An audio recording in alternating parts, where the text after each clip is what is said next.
Good morning বন্ধুরা। আশা করছি তোমরা সবাই ভালো আছো, আমিও অনেক ভালো আছি। তো শীত তো প্রায় শেষের দিকে। তো শীতে সবজি দিয়ে একটা খুব সুস্বাদু একটা রেসিপি, সেটা হলো ভেজ ডাল। আজকে সেটাই রান্না করব। তার জন্য দেখো গাজর, বিনস, কড়াইশুঁটি আর ফুলকপি ছোট ছোট করে কেটে নিয়েছি।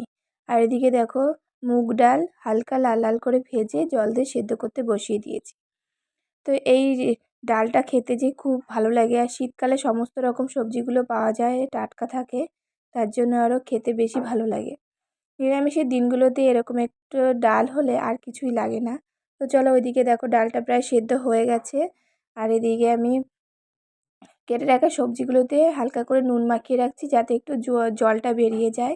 এবার কড়াইতে তেল দিয়ে দিয়েছি। আর এদিকে দেখো ডাল আমার সেদ্ধ প্রায় প্রায় কি পুরোটাই হয়ে গেছে। এবার ডালটাকে একটু ভালো করে ঘেটে নেব। তোমরা কে কে এরকম ভেজ ডাল খেতে পছন্দ করো অবশ্যই তোমরা বলো। আমার কিন্তু খুব ভালো লাগে। শীতের দিনে এরকম একটু ভেজ ডাল হবে, আর কিচ্ছু লাগবে না বন্ধুরা, আর এক টুকরো লেবু, ব্যাস। মনে হয় যেন ভাত, ওই দিয়েই যেন ভাত খেলে হয়ে যাবে। তো যথারীতি ডাল ঘেটে তারপরে জল দিয়ে দিলাম পরিমাণ মতন।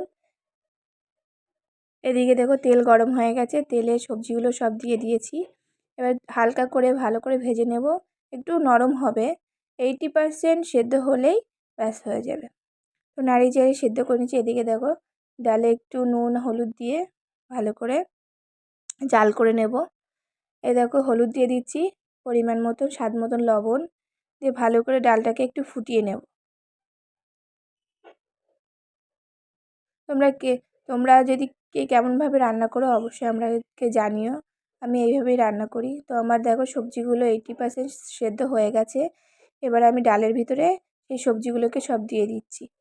দিয়ে এবার ভালো করে এবার পুরোটাই সেদ্ধ করে নেব সবজিটা। তো দেখো দেখতে কিন্তু অসাধারণ লাগছে না? এদিকে দেখো মশলা হিসেবে নিয়েছি, ফোড়নে দেব 5 ফোড়ন, 2টো শুকনো লঙ্কা আর একটা তেজপাতা, আর একটু আদা নিয়েছি। আর এখানে দেব, ঘরে ছিল কিশমিশ, তো কি করব ভাবছি কটা কিশমিশই দিয়ে দিই, খেতে বেশ ভালো লাগবে। আর তোমাদের বলতে ভুলে গেছি, আমি কিন্তু লঙ্কা চিড়ে চিড়ে দিয়েছিলাম ডালের ভিতরে, তার জন্য আর পরে লঙ্কা দিচ্ছি না। তোমরা যদি কেউ মনে করো বেটে দেবে তো দিতে পারো। তো দেখো সব সবজিগুলো সেদ্ধ হয়ে গেছে। এবারে ভিজানো সেই কিশমিশগুলো সব ডালের ভিতরে ভালো করে দিয়ে দেবো। এগুলো যখন গালে পড়ছিল না বন্ধুরা, তো কী বলবো, খেতে যে কী ভালো লাগছিল। আমি কিশমিশটা খুব পছন্দ করি, কাজু বাদামটা অতটা পছন্দ করি না, কিন্তু কিশমিশটা আমার খুব পছন্দের। তো এবার চলো ডালটাকে নামিয়ে নেওয়া যাক ফোড়নের জন্য।